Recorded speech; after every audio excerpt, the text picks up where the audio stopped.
Folks, I have 7 o'clock, so I'm going to go ahead and call to order this August 12, 2025 meeting of the Board of Commissioners of the Town of White Lake.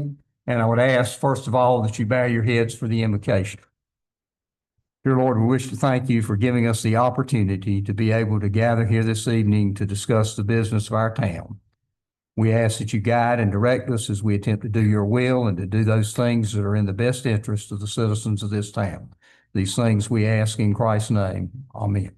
Amen. The next matter is the Pledge of Allegiance. We start each meeting with that. Y'all are welcome to join in, the folks in the audience, if you would like. We would be glad to have you do that. I would ask Commissioner Suggs if he would to lead us in the pledge, please. I pledge allegiance to the flag of the United States of America, and to the republic for which it stands, one nation, under God, indivisible, with liberty and justice for all.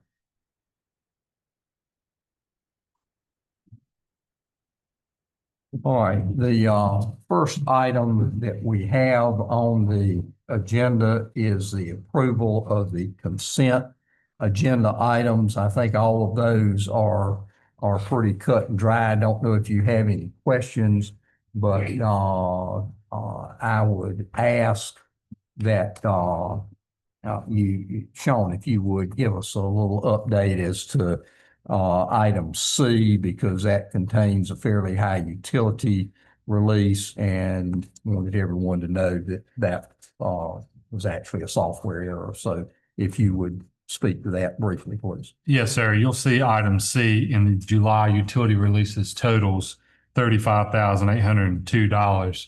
Roughly north of $33,000 of that was associated with a software correction, software calculation issue. It's a new meter that was installed at Goldston's Beach on the splash pad, but long story short, we billed them incorrectly for the amount of water and wastewater that they used. We did not bill for a service that we're not collecting or releasing. It's a form of an administration error in terms of the bill you see there. So north of $33,000 was a miscalculation, and that's why you see it on the release. I just wanted to point out those services were not actually rendered. There was no wastewater or water to that effect used by the splash pad or the bathhouse at Goldston's Beach. All right, with that explanation having been given, I would entertain a motion to approve the consent agenda items presented in section A, B, and C. So moved. Motion second. Second. Any discussion? Not all in favor indicate by saying aye. Aye. All opposed, like sign. The next item on the agenda is a public hearing in regard to a special use permit application by Mr. Travis Denton, special use permit number 0982. Is Mr. Denton present? Yes, sir. Your attorney had contacted us earlier and said something about your moving to continue the hearing on this. Is that correct? Yes, sir. We'd like to continue that to October. We're going to amend a couple of items on the application, and we need a little more time to get information. That will be up to the board to grant that. I don't personally have any problem with it, but I'll submit it to them. I would say to you, and just so you'll know, we spoke with your attorney. We continue this at the first setting also. Yes. And while I don't know that we are legally required to give another notice of public hearing, we felt like in delaying it, if we do delay it till October, that we needed to make sure that people had proper notice. So we probably will give a new notice of hearing, and we would be asking that you be responsible for the payment of that. Absolutely. And just want to let you know that up front. So before we begin anything with the public hearing, there's been a request by the applicant that we continue this public hearing and obviously any action on the zoning permit till the October meeting. I will entertain a motion to either allow or not allow that continuance, with the understanding that we will be re-advertising and the applicant will be responsible for the cost of re-advertising. So moved. Motion, second. Any discussion? Not all in favor indicate by saying aye. All opposed, like sign. Mr. Denton will set that at the October meeting and look forward to going forward with it at that time. I just need to come back by tomorrow and write a check for the. Well, no, we'll get with you on that. I assume we've got your contact information because we have certain parameters we have to give as far as when the public notice is given. So we'll contact you on that. Good, I appreciate All right. it. Yes, sir. That's October 14th. Thanks. In Fort. All right, the next is, and let me mention one thing that I failed to mention when we began. Dean Hilton had contacted us and he had a conflict tonight with a school meeting for his children, is what I understand, and so probably will not be present. And Mr. Blunt had contacted us and said, due to a family matter, he would either be late or possibly might not be able to attend. So just wanted to let y'all know that, so you would be aware of it. Okay, on the administrative matters, the first item is the White Lake Lake Water Management Project update that we do receive on a monthly basis from Dr. Larson. That is contained in your agenda. And since our last report, our water temperatures are a little lower, pH levels are lower, and clarity has improved. You've got in the photo that you have in front of you or in the graph, the comparisons between June 25 and August 5 sampling dates. Typically, our water temperatures are above 90 degrees Fahrenheit. That's in the summer, that's pretty typical. And we can get some rather rapid temperature changes due to the shallowness of the lake. Even warmer temperatures can develop in shallow areas of the lake on hot, sunny, and calm days. And we recently had a fish kill is what it's commonly referred to as. That was primarily juvenile yellow perch, and they're kind of a cooler adapted species. And in July, basically, they tend to be in the shallow areas, and the lake is very hot with all the days we've had above 90.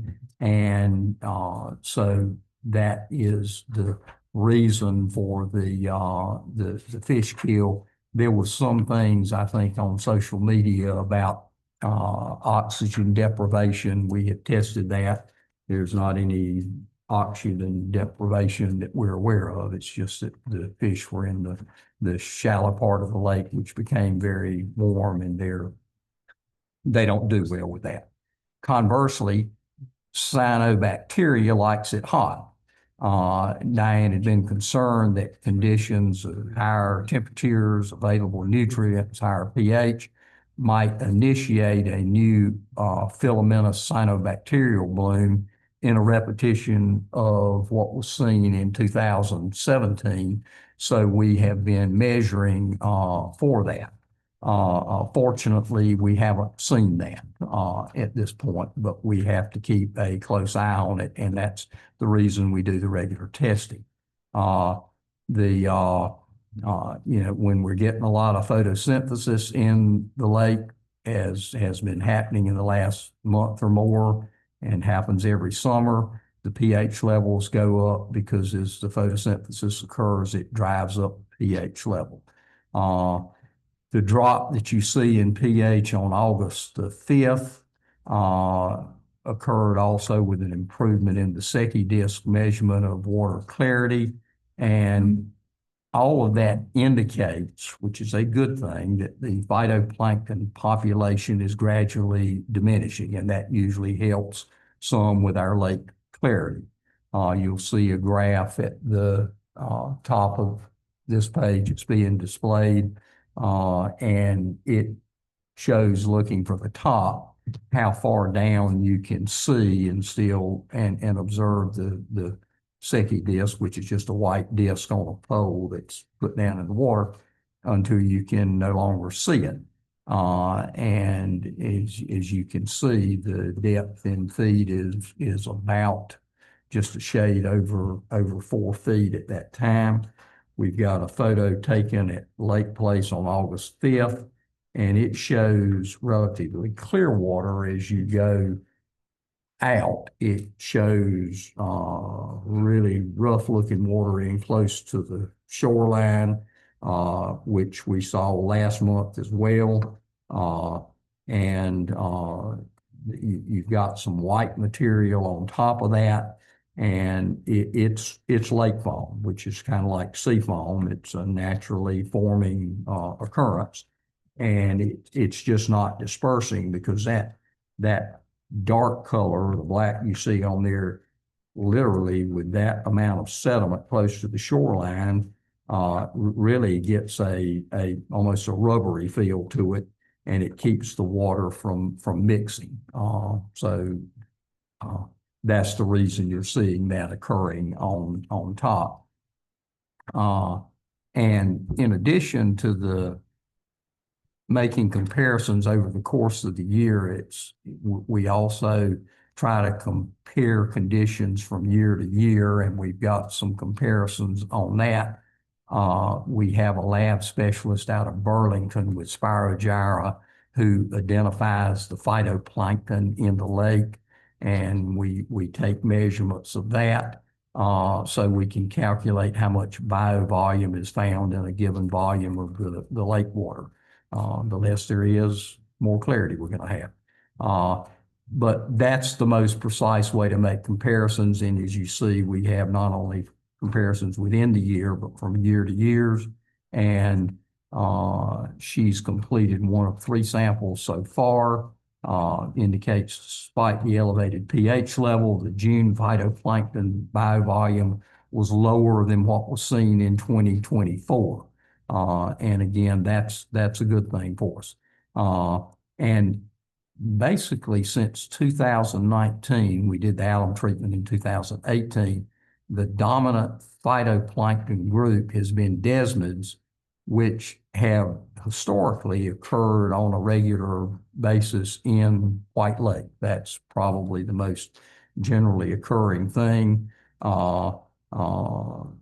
And take note here that the graph includes Singletary Lake, and it's kind of interesting to note that at times, even though Singletary Lake has a more acidic pH at times, the phytoplankton biovolumes are higher there in a lot of instances than they are in White Lake.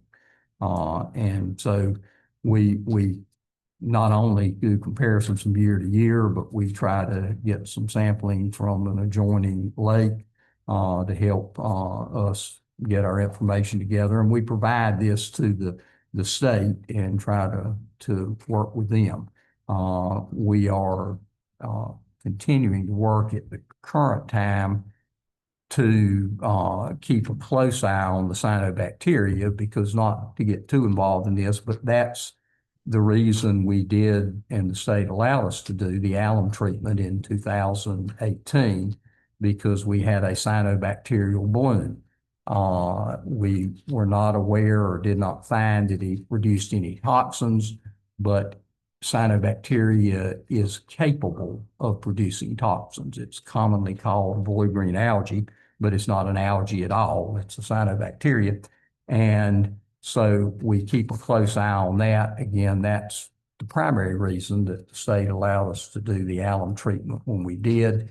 And we want to be in a position, I certainly hope, that we don't get a cyanobacterial bloom of a species that is capable of producing toxins. But if it does, we would be in a position, because of the data we've accumulated, to hopefully move quickly with the state if need be. So just wanted to point out those things to you. That's the question. I was asked this, who does the testing? You said during the hotter temperatures that we were testing. Well, different folks do the testing depending on what we're testing for. There's a lab in Seattle, and they have some capabilities that the lab, as I understand it here at the state level, does not have. They had previously done some testing on the that where you insert the tubes that go down into the lake and the algae that's accumulated there on the bottom. And they take a look at that, and they analyze that. And again, that's out of a lab in Seattle, because it's basically the only one we're aware of that does that. This particular testing in here, as I said, is done by a lab in Burlington. It's Dr. Linda Ehrlich, and the lab or the company is called Spirogyra, and they have the ability to be able to do that testing for cyanobacteria. So that's the reason we work with them on that. We generally have not had that done through the state lab, because they take such an incredibly long period of time to get back to us. Some of the state data that was released just within the last month or two was sampling, and they do sampling from time to time, although it's rare. And it was sampling from taken in 23, and they got the results back in 25. We can't afford to wait that period of time. If we get a cyanobacterial bloom that produces toxins, it could endanger people's safety, and we can't afford to wait that long. We have to be in a position to move on. So that's why we do what we do. But back to my question, as the temperature was going up to 92 was the highest I heard, who is doing testing? Who's physically doing the Diane testing? does testing monthly. But in the middle of the month, when the temperature was going up and tourists were concerned, several people called me who had renters that were really concerned. And I didn't know who to tell them. We're testing the waters as they got warmer. Can you tell me? I don't know that anybody is. Diane just tests it monthly. We don't Okay. have anyone come that I know of that tests it as it gets warmer. Okay, all right. Mhm. I called the health department to see if that fell under them for safety reasons. And they said they had not tested. Mhm. So I didn't know who was. No, I don't think it keeping an does. eye on us as it went up to 92. No, I don't think that they do that testing, not that I'm aware of. Okay, anything else? All right, the next matter we have on the agenda is the AIA project update. Sean, if you would, please. Yes, sir. You'll see the report, the update listed in your agenda packet on the next page. This update makes a couple of important points. One being the project is over 75% complete, so we are nearing completion on this asset and inventory assessment grant that we received, study. The next step, obviously, is to put together a capital improvement plan and asset management plan to then work on funding, whether that's grant funding, forgivable loan funding, or some combination of loan, grant, and forgivable loan funding. It will give us a better idea of the condition of our system, and it will certainly give us a 10-year plan, so to speak, generally speaking. I mean, it's an extended plan of actions the town can take and plan for and budget for that would, again, improve our system. The draft asset management plan, staff is expecting to have that by December. And then a board presentation by the engineering firm will be conducted after the state reviews the asset management plan and provides feedback and or any changes that are requested at the benefit of the system. If there are no questions, Mayor, that concludes the update for this month. Okay, thanks, sir. Any questions from the board?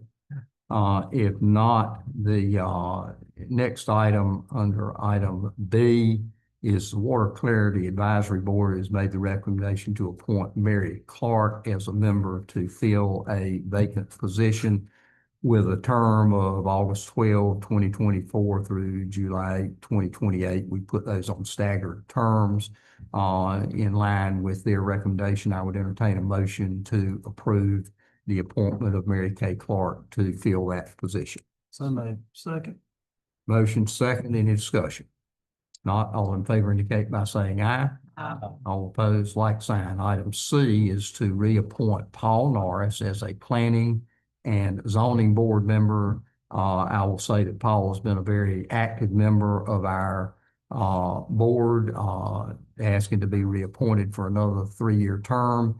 And that's recommended by the Planning and Zoning Board. And at this time, I would entertain a motion to reappoint Mr. Norris to that 3-year term. So moved. Second. Motion second, any discussion? Not all in favor indicate by saying aye. Aye. All opposed, like sign. Item D is the Public Works Service Truck Expenditure. Sean, if you would, please. Yes, sir. This was a pre-budgeted expenditure as part of our fiscal year budget for 25-26. As we do during any fiscal year, we solicited quotes from various vendors as part of the budgeting process in terms of dollar amounts to ask the board to approve for specific expenditures. Unfortunately, once the budget was approved, this specific expenditure had risen in cost significantly to the tune of $29,451.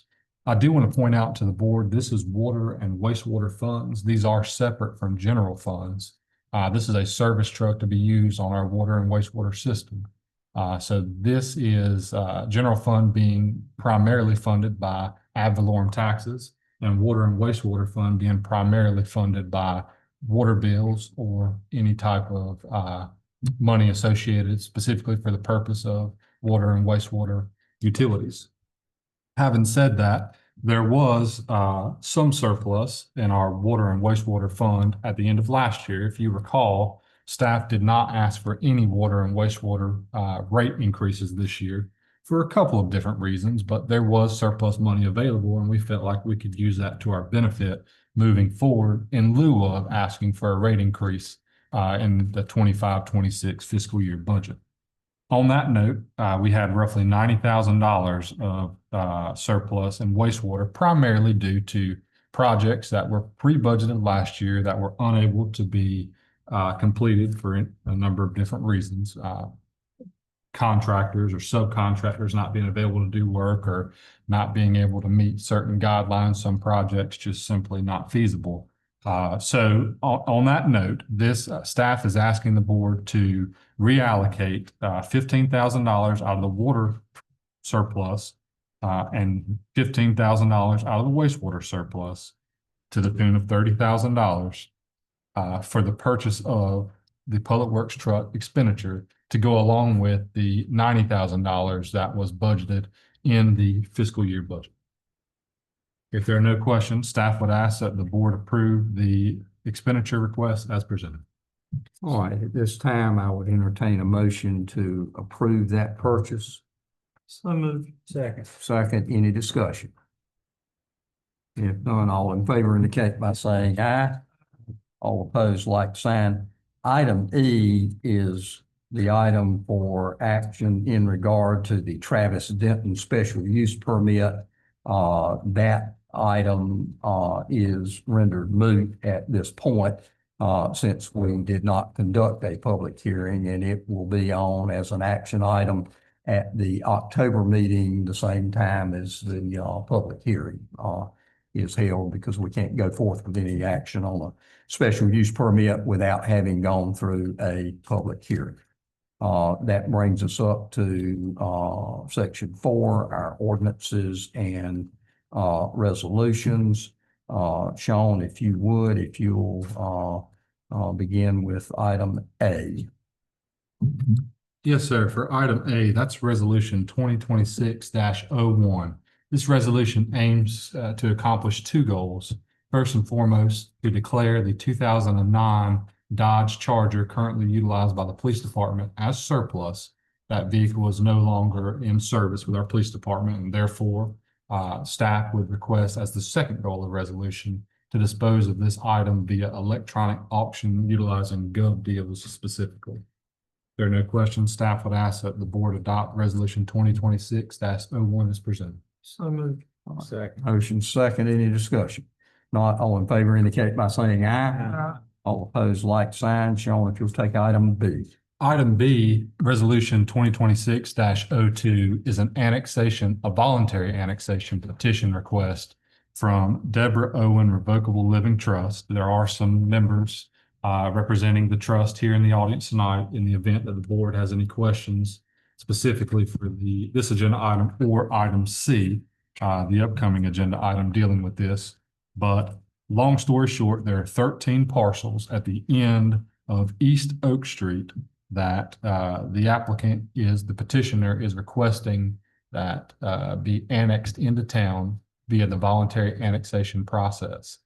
There are some goals from the petitioner to develop said process or said parcels.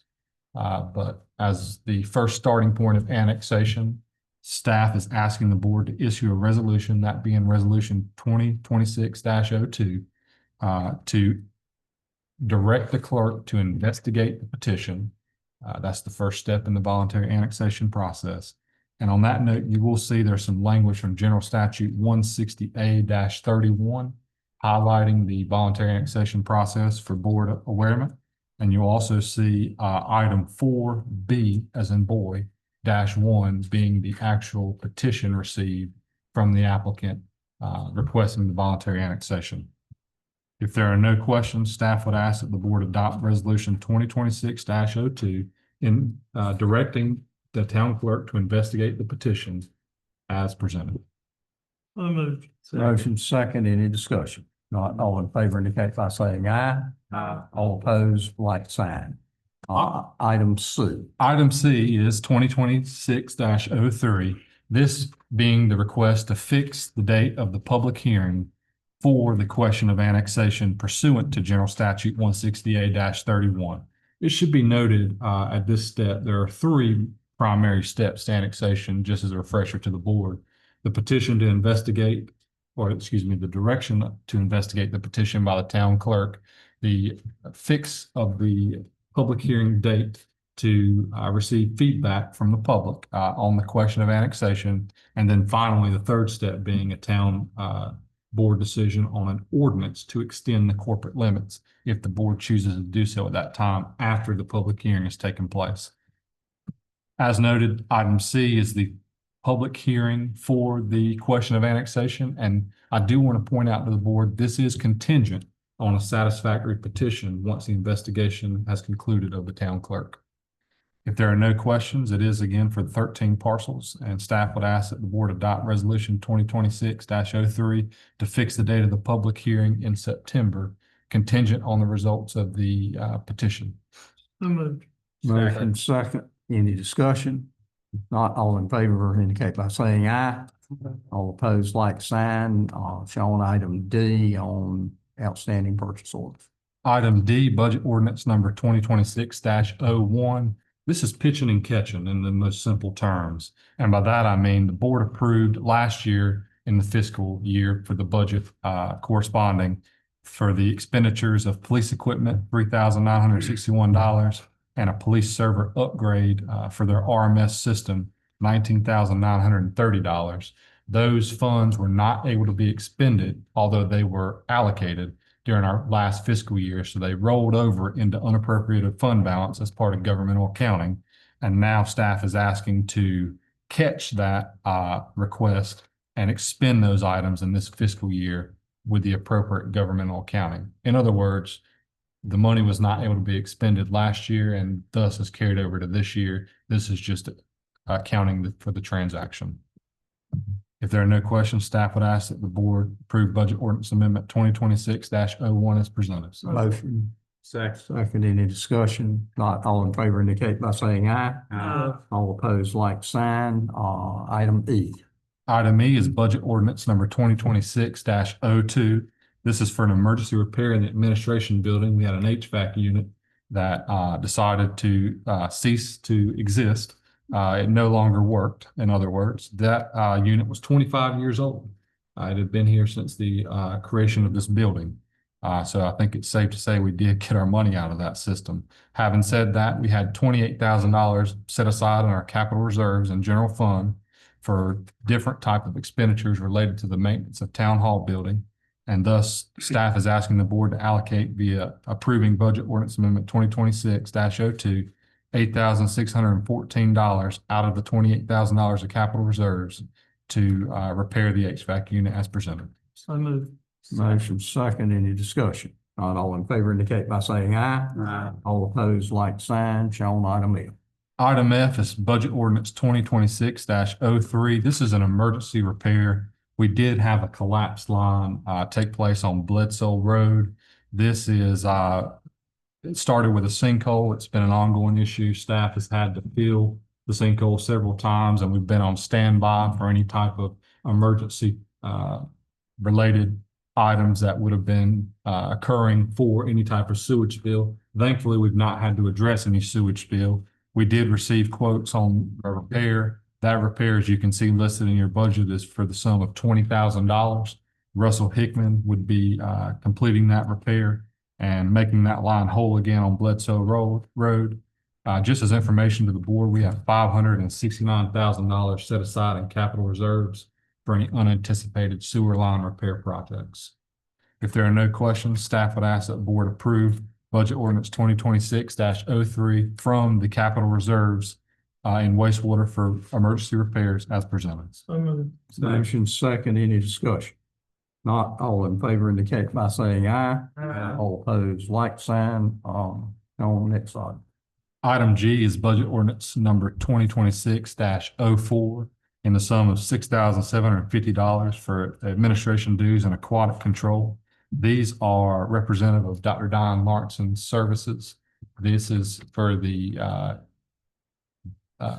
time period of January to June during our last fiscal year. These were pre-budgeted dollars, again, of money that was not expended in our last fiscal year. So same concept. It's money that we already budgeted that's rolling over into this year's budget, and this is the governmental accounting transaction to reflect that. If there are no questions, staff would ask that the board approve budget ordinance amendment number 2026-04 for administration dues and aquatic control as presented. So moved. Motion second. Any discussion? Not all in favor indicate by saying aye. All opposed, like sign.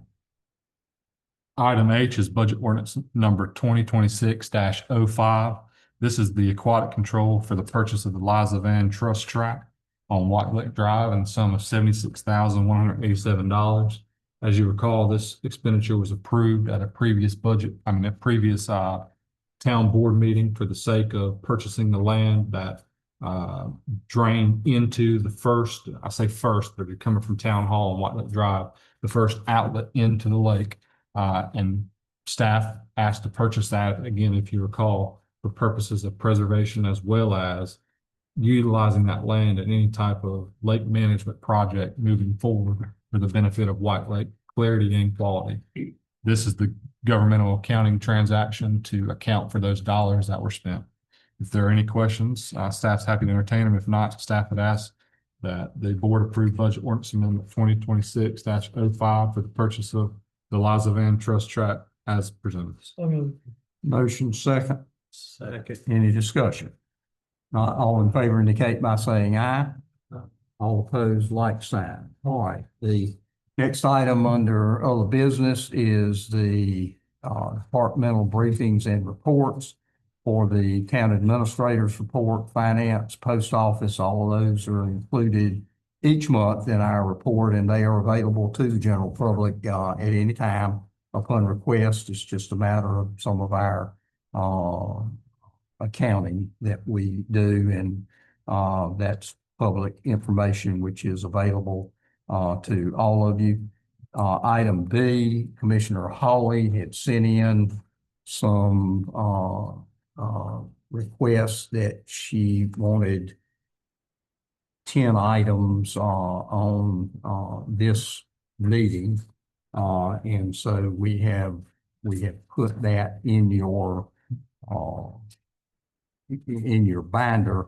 There's no action requested on them, but she did ask to have them done, so, I will, to keep it, moving as best we can, I will take these one at a time, and Terry, you're welcome to make any statement you want to on them as we address them one at a time. And then we'll give an opportunity for the board members or staff to respond. Her first question is, are we transitioning to digital resources instead of relying on pages, copies, and binders?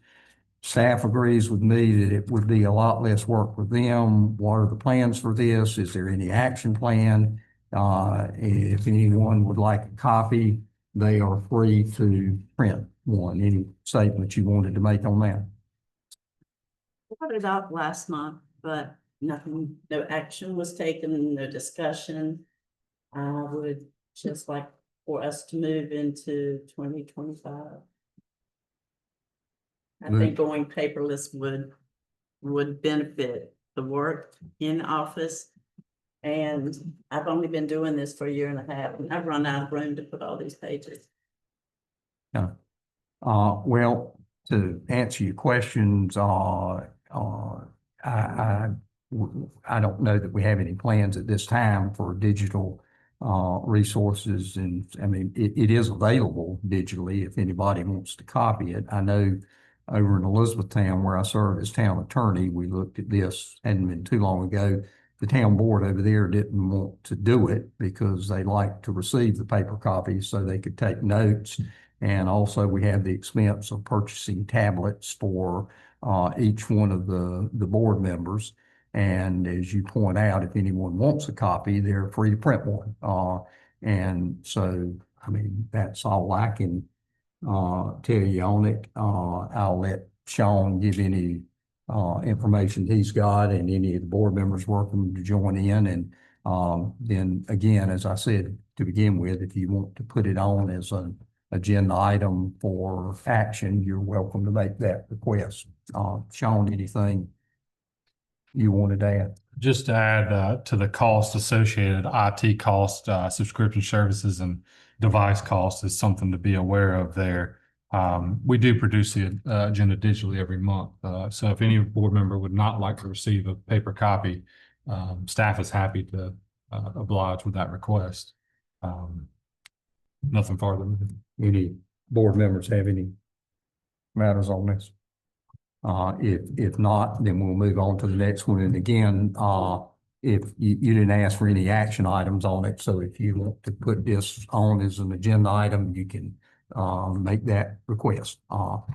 Item number 2, use of code red. The alligator story should have been sent out on code red rather than being posted on the website. Who will check the website daily / hourly to see if there is anything they need to know? Okay, Terry? Well, 2, 3, and 4 are all the use of Code Red.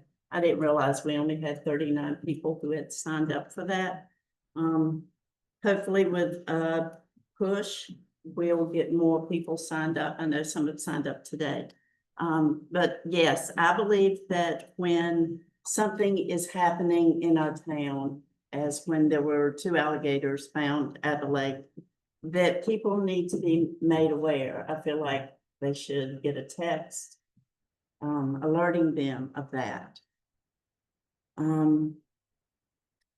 Kathy worked very diligently to get the wording together and push for it to be posted on the website, because that was the only option at that time. And then with the fish kill also, when people are asking these questions, I feel like we need to provide the citizens and even the tourists who sign up for Code Red to let them have this information. And the last one is when the tax bill came out this week and you had your county taxes paired with your town taxes, it would have been nice if you had been reminded that that was both of them and not that the taxes had gone up that much.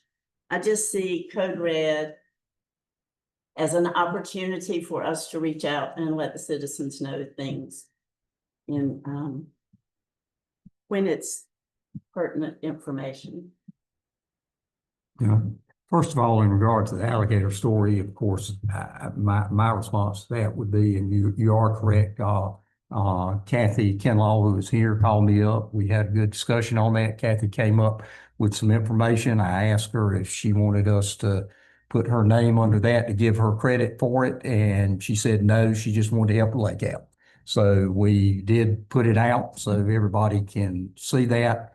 I don't know that there was ever any threat to anybody.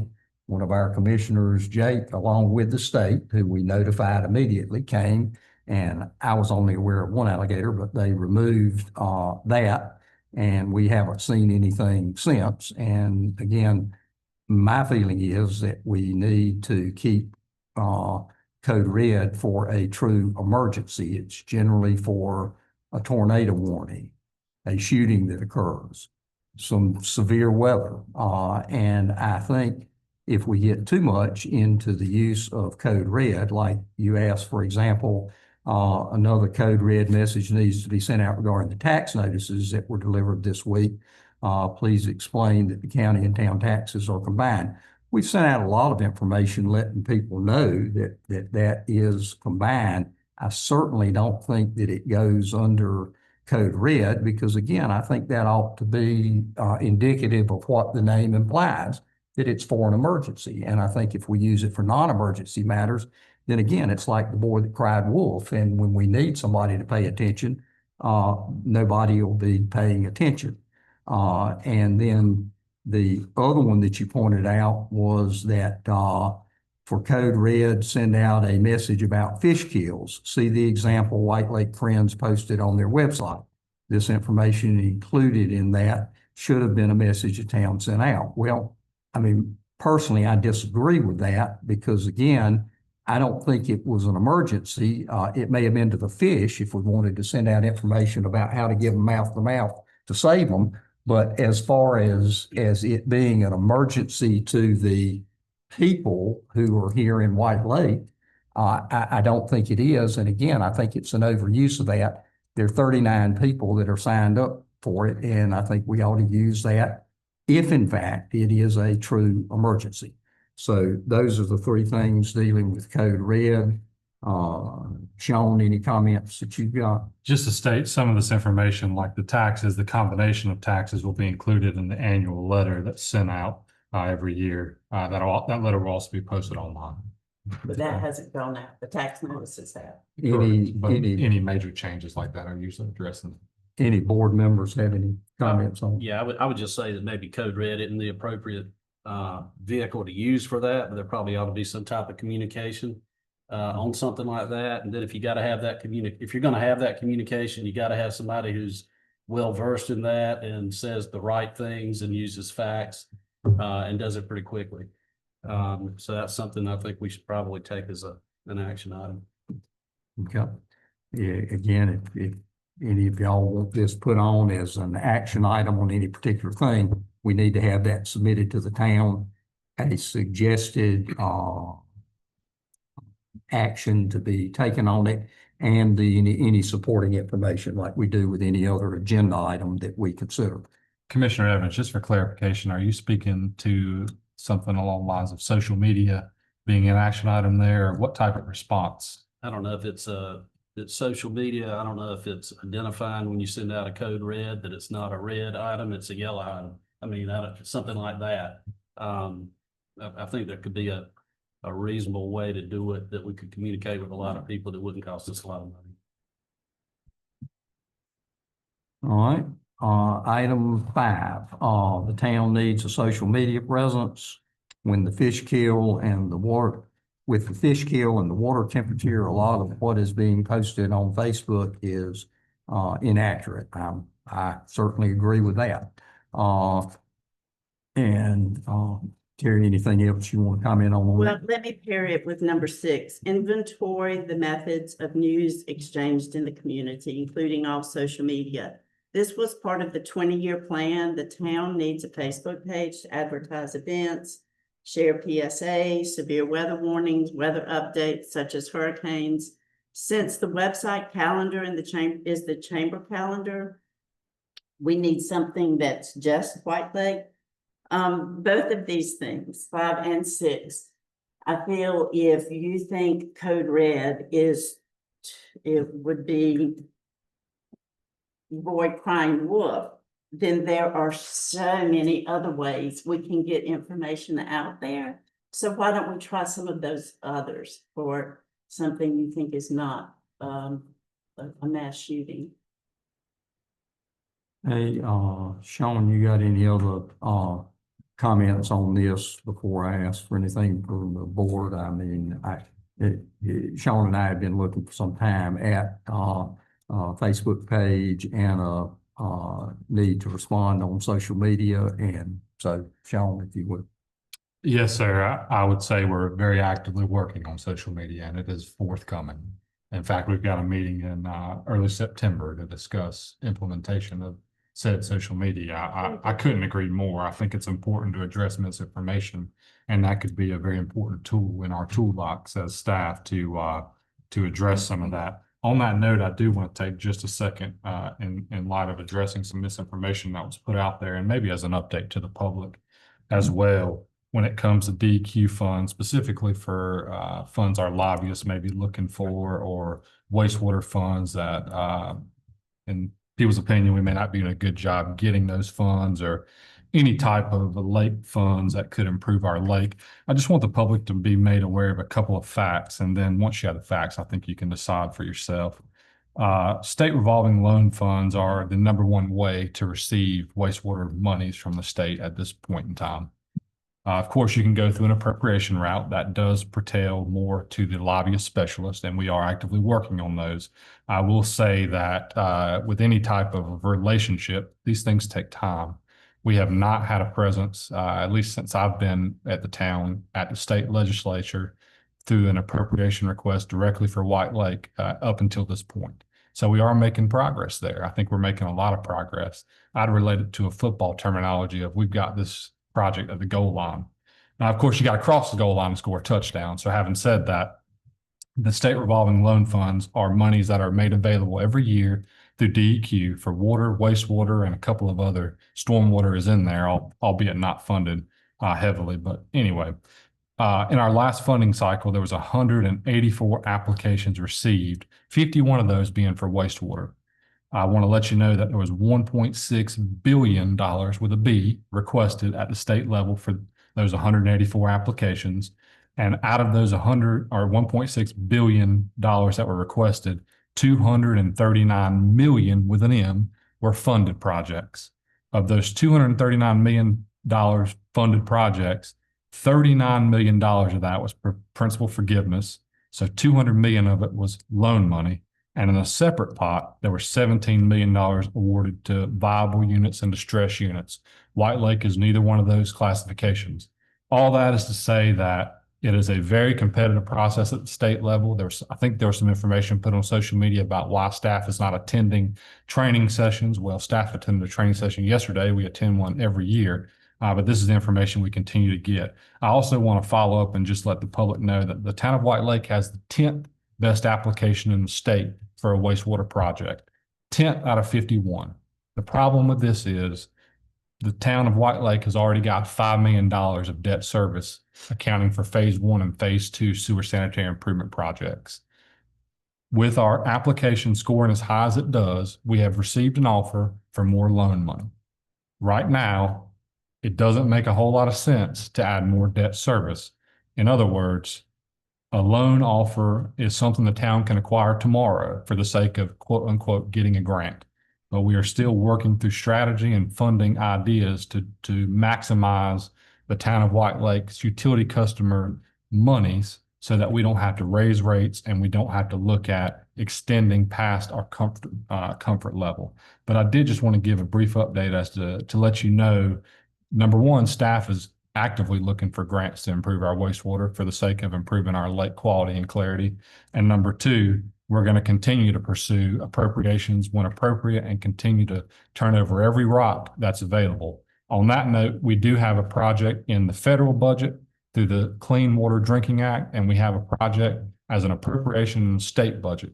Whether or not those projects are funded remains to be seen, but I would encourage everybody in this audience and everybody listening at home through a recorded meeting to contact your appropriate legislatures and lobby on our behalf, because we need the money to continue to work on our projects. Having said that, I just wanted to address a little misinformation that was on social media and give the board an example of the type of resource social media could be as a tool in the toolbox for staff. So Facebook, Instagram, and something on the website that we can update immediately as quickly as you would update Facebook or Instagram I'm not sure. as our social media presence. A social media presence, yes. Yes, to include website updates, like as quickly as you could put Facebook or Instagram on. Our website's updated as quick as we make the request now, but certainly social media will be updated in real time as well. Yes. Okay, Yes, ma'am. thank you. Any board comments? If not, item number 7, I suppose, is what we're at. Another issue, this is from Terry's letter, another issue that is part of the 20-year plan. Revise the current land use ordinance to help reduce impervious surfaces on or near the lake body and prevent, where possible, the increase of impervious surfaces in these same areas. Also this, reduction and limiting of impervious surfaces should become a priority in future land use decisions. These changes need to be made immediately. The issues on Clinton Road at the FFA property would require something that would allow water to pass through it. For those of you who don't know, the FFA can't purchase 3 lots on Clinton Road. They plan to pave the lots and use them for bus parking. There will be a gate for those buses to enter and exit onto Clinton Road, and rather than use the gate on Highway 53. And I would state to you, just so you'll know, that has not been decided. There's been a request, but there will be a gate for those buses to enter and exit. And I don't know that anything has been done or decided in that regard. And the Clinton Road property is zoned R1. As a town, we need to stand up for them and not allow this. Well, anything else you want to say before Yes, I? all that top part was also part of the 20-year plan. And I asked Sean this week when I was here, and he said it did go into the planning document, right? The impervious surfaces. Where feasible, yes. I think it's the terminology we use. Okay, all right. I didn't know if it had gone in. I don't remember hearing that in a planning board meeting. You mean the comprehensive land use plan? I think that's what you mean by the 20-year plan. No, the 20-year plan for the town. The comprehensive land use plan. Mhm. You're talking about the plan we worked on several years back, comprehensive land use plan. That did go into the comprehensive land use plan as a But suggestion. did it go into the planning and zoning? Planning and zoning board worked on the comprehensive land use plan. But did you put that into the planning and zoning rules for the lake?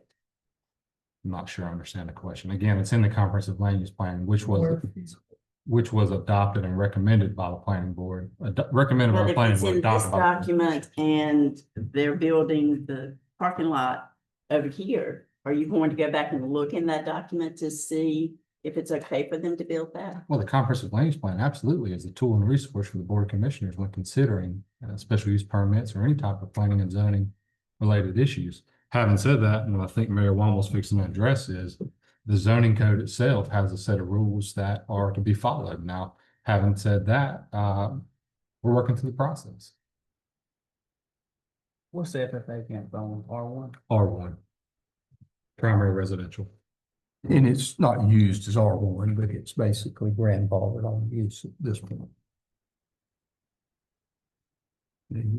Anything else? All right, I would just say, of course, as far as the changes needing to be made immediately, of course, we have to go through the planning process. We can't make those immediately.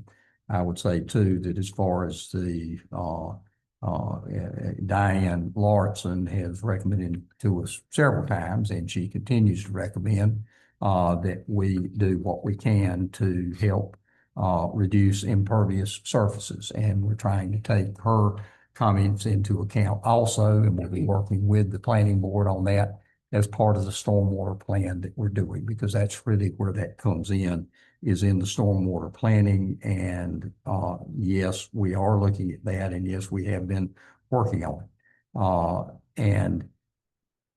In regard to the Clinton Road property, of course, Sean may want to speak to that, but he went over and met. Of course, I think you were there with the residents of Clinton Road. And we have also met with the FFA property folks.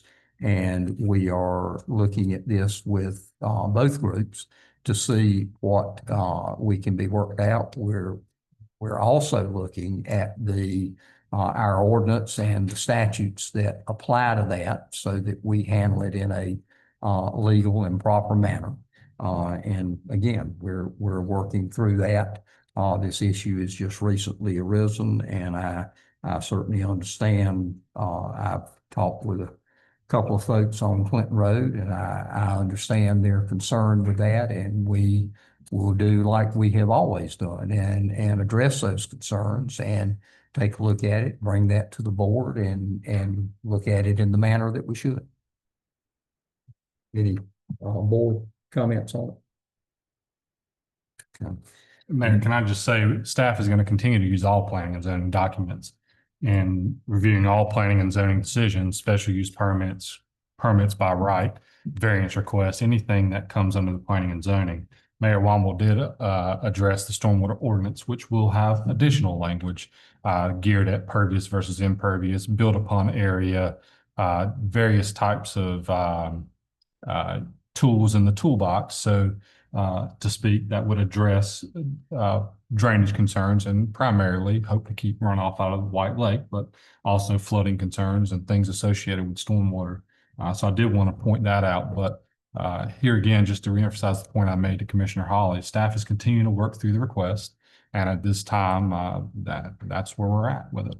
We certainly will give an update to the board when appropriate, but at this time, we're still working through the process.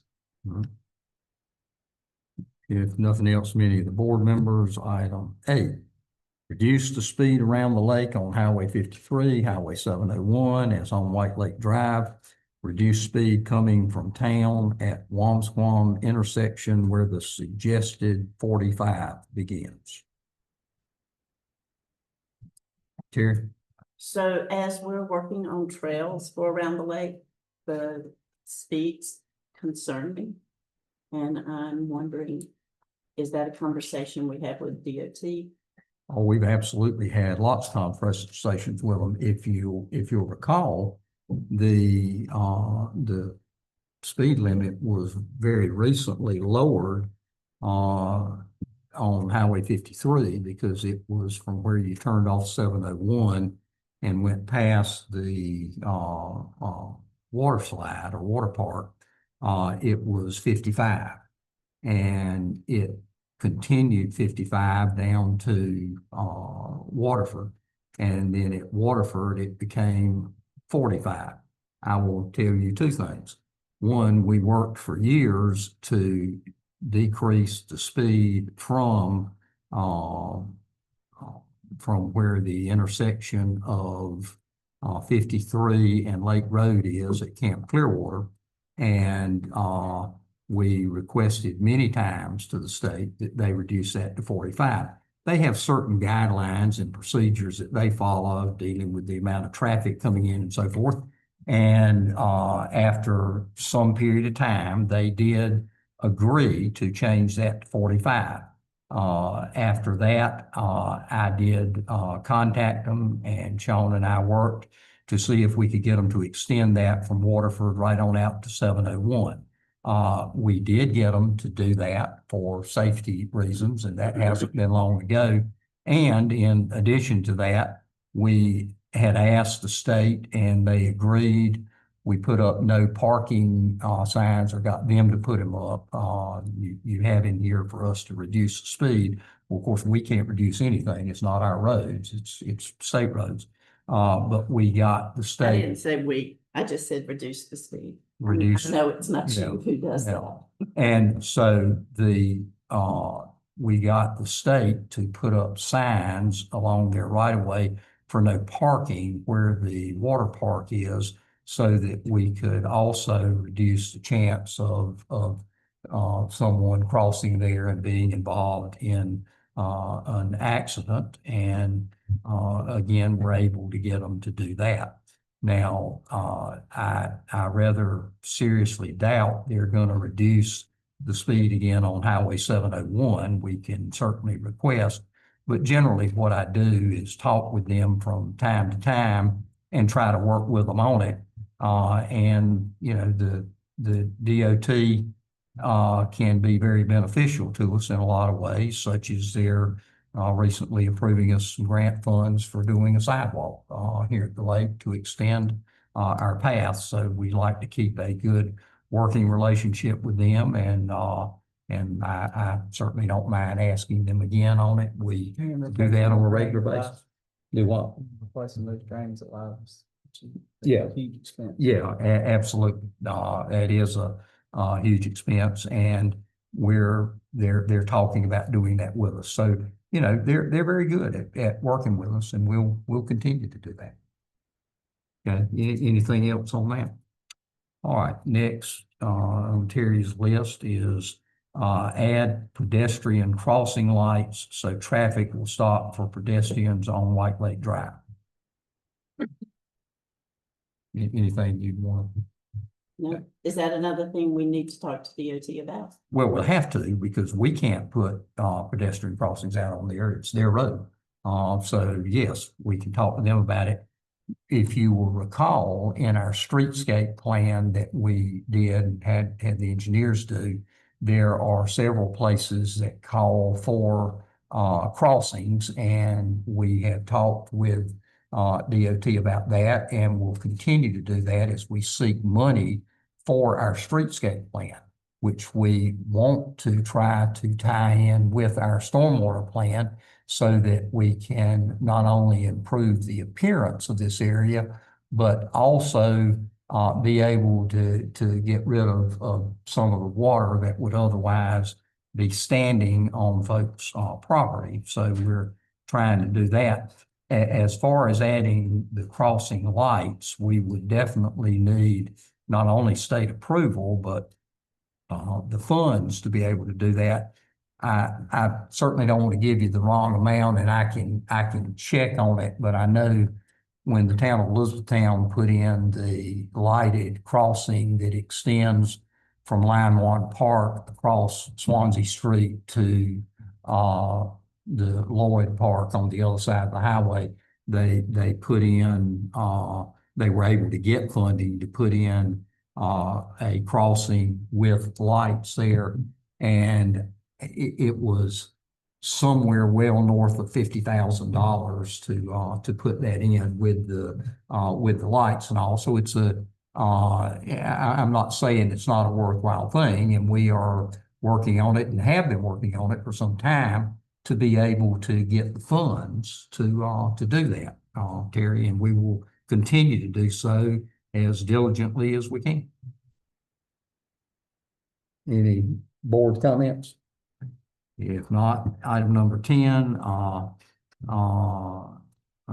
Sean said that Diane wants to come and talk to the board, yet there is no date plan. This sounds a lot like when he repeatedly told me he was putting together a panel of stakeholders to talk and answer questions about water clarity. It never happened. So is she coming to answer our questions, or is this just a tactic to put the discussion off? Sean, if you want to respond on that. No, Commissioner Hall. If you've got anything else to say on it, fine. If not, Sean, if you want to respond. Just to point out, as I did in the email I sent back, that meeting you speak of, I think took place in September of 2022 as part of the lake management plan that was an addendum to the comprehensive land use plan done by a number of council of governments that this room was There were people sitting in the aisles and That was Jim Perry's presentation. with several questions asked from the multiple questions asked from the audience to panelists of folks that put together that plan. And just to point that out, but other than that, Mayor, I don't have any questions or comments specifically like that, other than to point out again, that meeting took place in Diane 2022. hasn't set a date that she's coming. No, I have talked with her a couple of times. We are working on setting a date and hopefully that will be very soon, yes. And I have a couple other comments. You got anything? No, okay. Well, the other thing that I will say, yes, we are working on that with her and do hope to have her here soon this fall. Terry, I mean this in all sincerity. I really wish when you have these come up, if you would come and talk with Sean, and I'm glad and available too to talk with you as well as staff. And I think a lot of these things can be answered and hopefully to your satisfaction when it comes up. I don't think it's appropriate sometime when you put this out and talk about things like, is that just a tactic to put the discussion off? That's disappointing to hear that, I think. From you. Well, we hear what's disappointing. Well, we do. interesting. I know back in May, when you had some questions in May of 2024, and you had some questions you were asking and you didn't come to us and say anything and work with us on it. One of the board members sent out something and it was sent to you also, and I thought it was very good. Said, Terry, some good questions, just like here. You've got some good ones. But the way they are being presented has such an accusatory tone that it's hard for me to even respond. I'm just not interested in participating in what feels like a constant witch hunt against people trying to move things along. This commissioner said, sometimes I have agenda questions before the meeting, during the meeting, and sometimes I have questions the next day. I usually get the answers pretty quickly though. We need to make decisions as a body, and part of that, in my opinion, is based on trust. Assume good intent.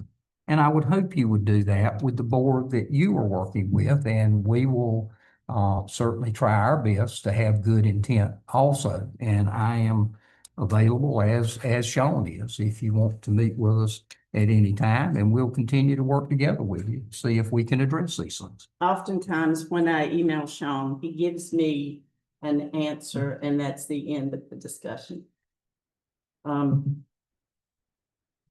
feel like this board, I know some town boards have working meetings and then their official meeting. I don't feel like we ever talk about anything or get anything out.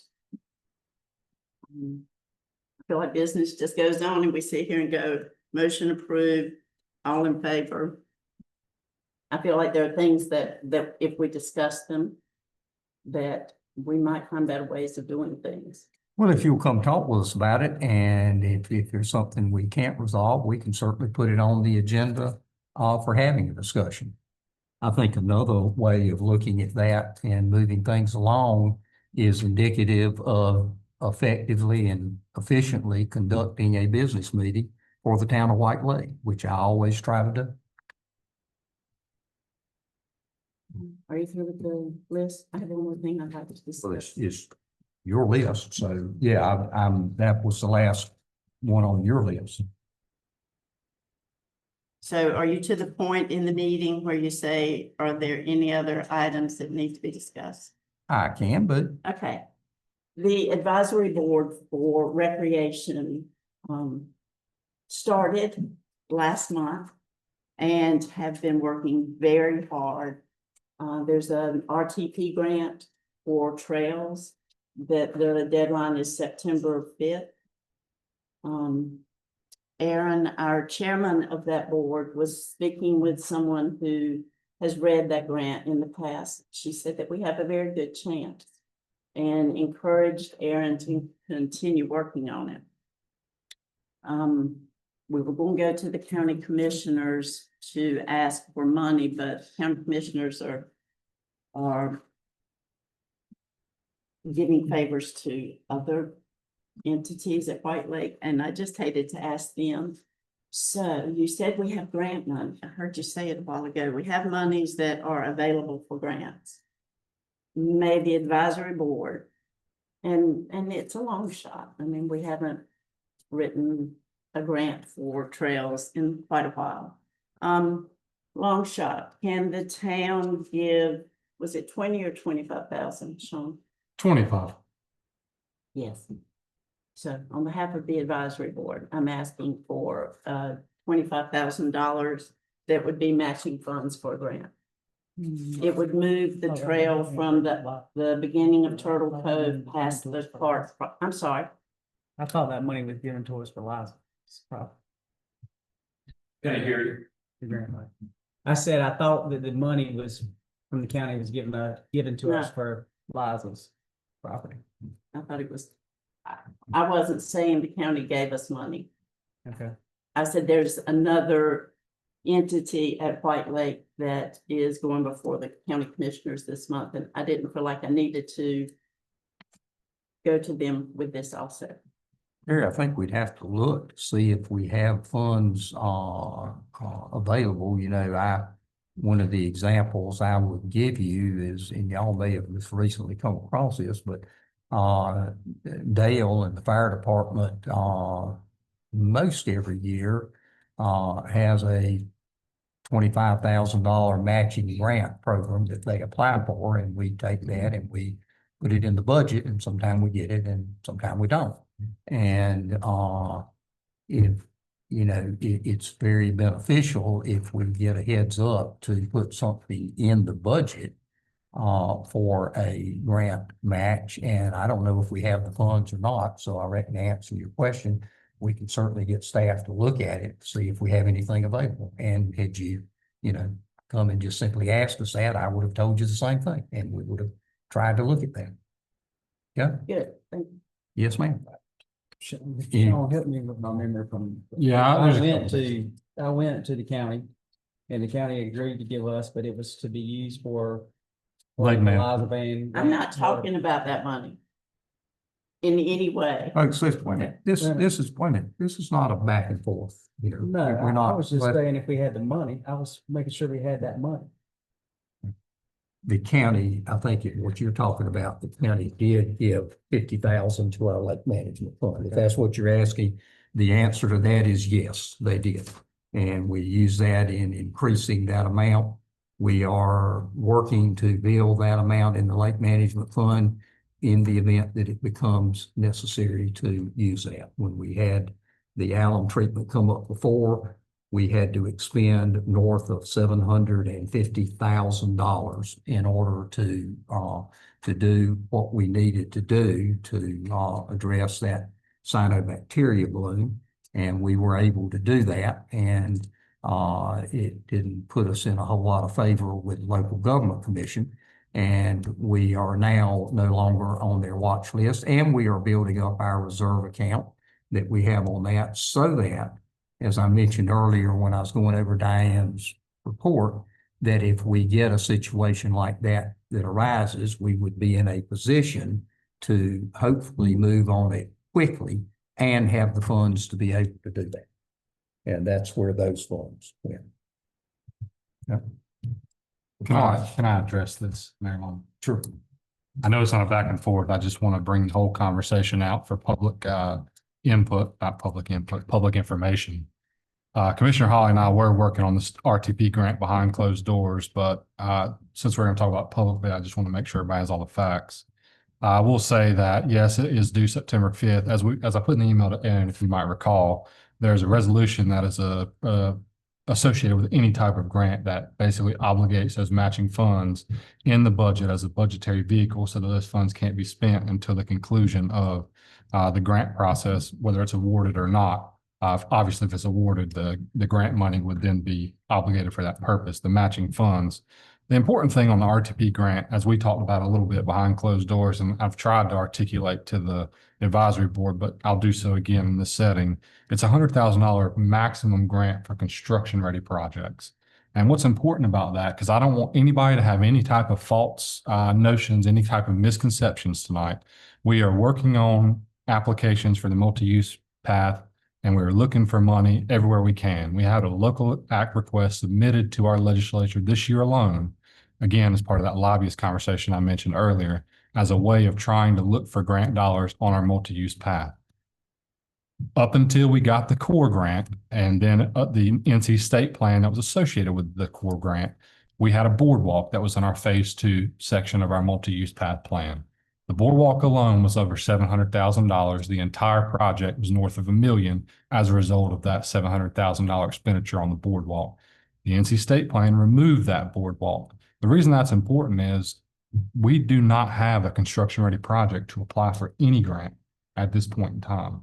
Again, I've tried to articulate that to the advisory board.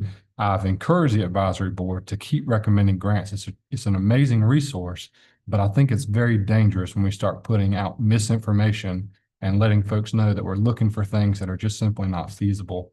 That's part of the problem and has been part of the problem in the multi-use path up until this point.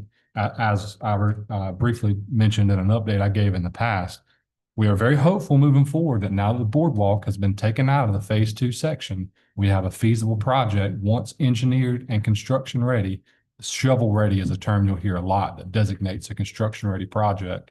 We can pursue something like this, but at this point, Commissioner Hawley, I do not think we have a application that is eligible. With 10% of the grant going to planning, That's not what's been discussed. that's what the grant includes that. We would use 10%. And you said the town could match it more if with Withers, Ravenel, because they have a PE, you said they could draw it.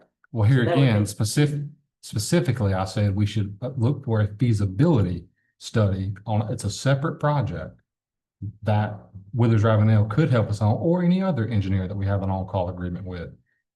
I'm not sure what the miscommunication is there, but again, from my reading of the notice of funding opportunity, and I shared the language with both you and Aaron in the email, we do not have an eligible project for the RTP. So with our work that we've been doing, you don't think because we don't have the shovel-ready project, when they give us money for planning, does it expect it to be shovel-ready? It clearly states in the first paragraph, this program, the RTP program, is for construction-ready, shovel-ready projects. I put the language in the email. Happy to. But I know that 10% of the grant money can go to planning, so why would you need planning if you already have a shovel-ready project? Planning and a shovel-ready project usually associates engineered costs for implementation of the construction project. Another term you hear for that, since we're talking about these specifics, is administration cost. All right. Happy to have these conversations with you in any place, but I did not want more misinformation out there. I think that's extremely dangerous. I'd just like to say, I was trying to help you find your money. That's why I was asking the question. But you react before you listen. And that consistently is a problem. Okay. All right, that concludes those items. The next matter is the MCAB meeting, is scheduled for August 26th, 2025 at 6 p.m. And I hope all of you who are able will be able to attend our Municipal County Association of Blade meeting at that time.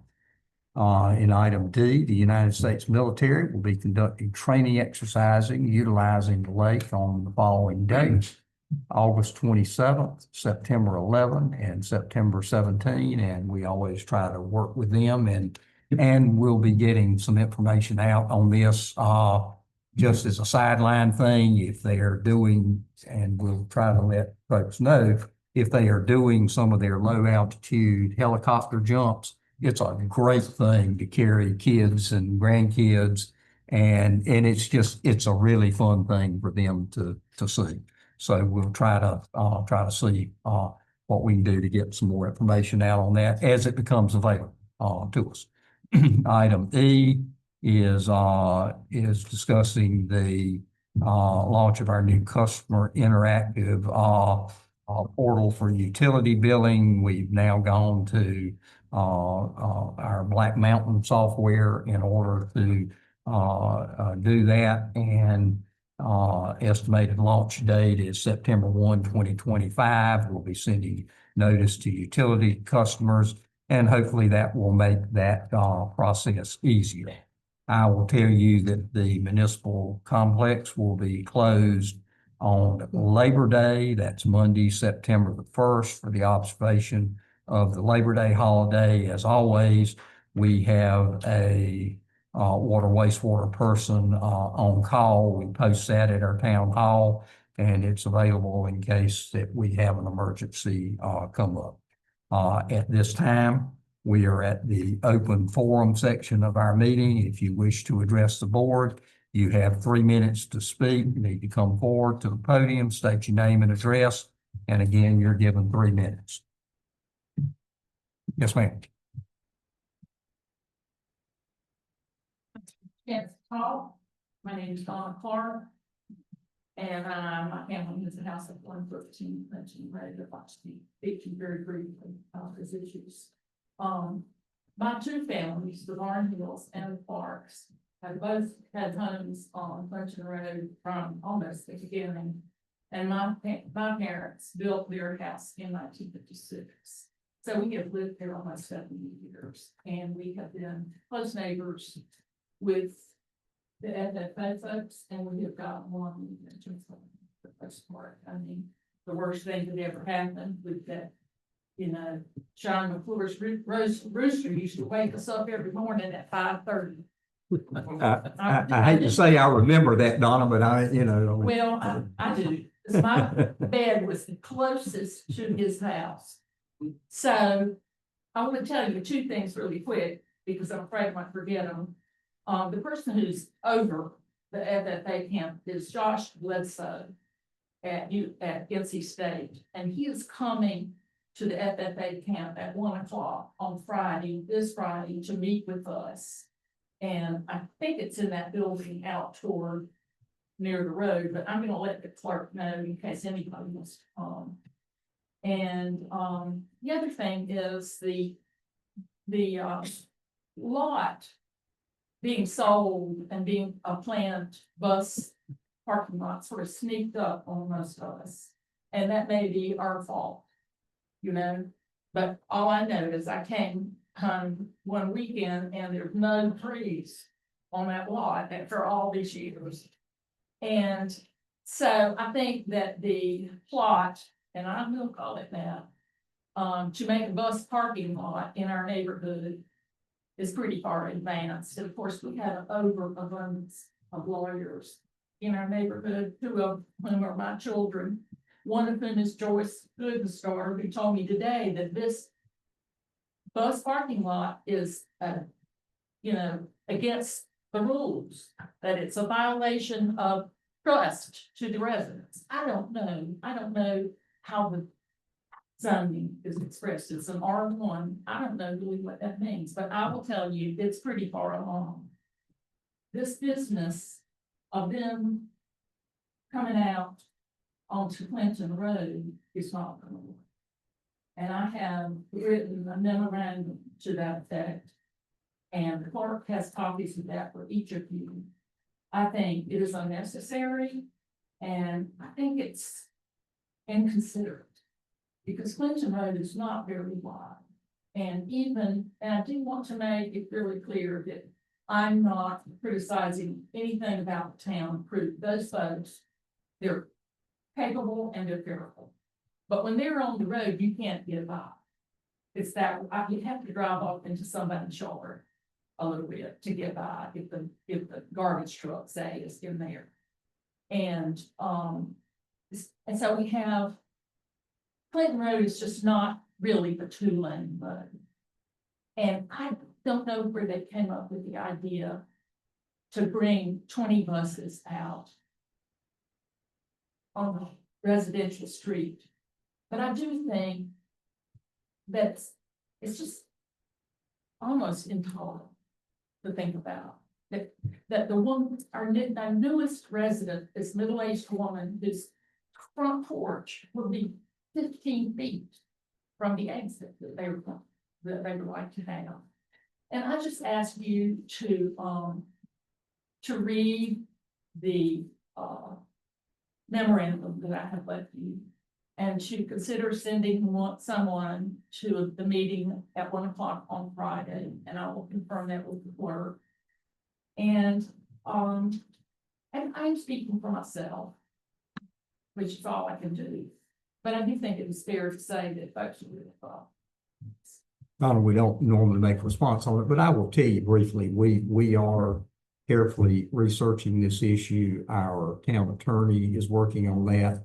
We have contacted the school of government.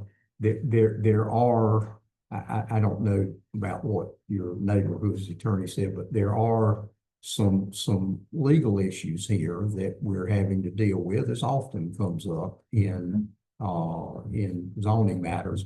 I want you to know, I just, for my part, where I living there on Clinton Road, I wouldn't want buses coming out onto that road either. I do think it's disappointing that they would want to do that. Now, that being said, I mean, we've always tried to work with them as good neighbors, and we'll try to do that. But we've got to follow the provisions of our zoning ordinance. And just so you know, we haven't given anybody permission to do that at this point. I think there's been some miscommunication on it. So we're just not at that point yet, and we will certainly try to make sure to have someone from the town there, and we'll continue to work with the residents and the FFA camp to see what we can do with it. But I do really understand your concern. It feels, I mean, I don't know, the FFA can pay taxes, but we sure do. Mhm. And, you know, I love Whitewood. And my children loved it, my grandchildren love it. And one of the things that happens, and I'm glad to see you're going to put down the speed limit a little bit in that area, because if you're waiting, if I'm coming from the Womble out to Clinton Road, okay, people come up behind you when you're waiting to turn left, and they just are going too fast. Mhm. Also, I've been in touch with DOT. There's a guy named Brzezinski or something who's in Whiteville. And so they're part of this. Yeah, Because- we're trying to involve folks too, so we can try to reach a solution. Thank you, Don. That meeting is in the log cabin, the alum meeting, and it's right by the mini. And I'm. That's what Max said in the email earlier this week in the alum building. All right, anyone else wish to speak?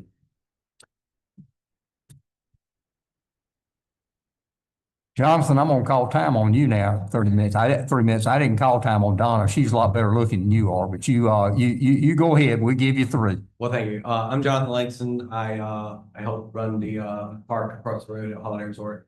I just wanted to say about the reduced speed limit around the lake. It's kind of hard for the residents who live here year round to, kind of go slower during the off season when there's not a whole lot of traffic going on. But I totally get it during the summertime when we've got lots of rental guests and stuff. The one thing that I did want to say is over where the golf course is coming towards the lake from Elizabethtown, where the new Sandy Ridge Park is, and then the parking lot. I do want to maybe, if we can reach out to the DOT to kind of see why we're having so many wrecks at the Womble. I mean, I've lived here all my life, and just every so often we get a wreck for whatever reason. Like, I don't know why. Because I'm used to it. I know to slow down. There's a blinking light and everything. But for whatever reason, people just don't get, and they're just hitting each other at that intersection and stuff. So maybe that might be an area of reduced speed, as one area of concern, just because we've had so many wrecks. And especially since Sandy Ridge has had it, I guess the DOT has added in a turn lane for that back area. So maybe we could look at that. But outside of the rest of the rest of the lake, I feel like it's pretty good. And then my other comment too that I wanted to say was I watch the YouTube videos. I can't make it to the town meeting all the time. We got a family, got a bunch of stuff going on. But I will just if we will, whenever y'all were speaking, please talk to the microphone because sometimes it is kind of hard to hear what is going on within the meeting when you're viewing it online. But I do want to say thank you for posting those online. I do watch them. Can't always make it here, but I am with you in spirit Yeah. at a later date. Jonathan, I will tell you too briefly, we've talked numerous times with DOT in regard, because there are a substantial number of accidents that occur there at 53 and 701. And it seems to be, and Chief, you can correct me if I'm wrong, but it seems to be a mystery to them too. There's been numerous things that have happened there that are not necessarily one being repetitive of the other. I know at one time they even talked about, and I don't know, it's not on any long-term plan that I've seen, but they talked about at some point looking at actually putting in a roundabout in that area. I'm not trying to start a rumor. I don't know if that will happen, but they are aware of it. They do have a concern about it, but they haven't come up with a solution at this time. But we've talked about it with them on numerous occasions. Yeah. Okay. Anyone else? If not, that concludes our business for the night. That's the last matter on our agenda, and I would entertain a motion to adjourn. Motion second. Any discussion? If not, all in favor indicate by saying aye. All opposed, like sign. Thank you.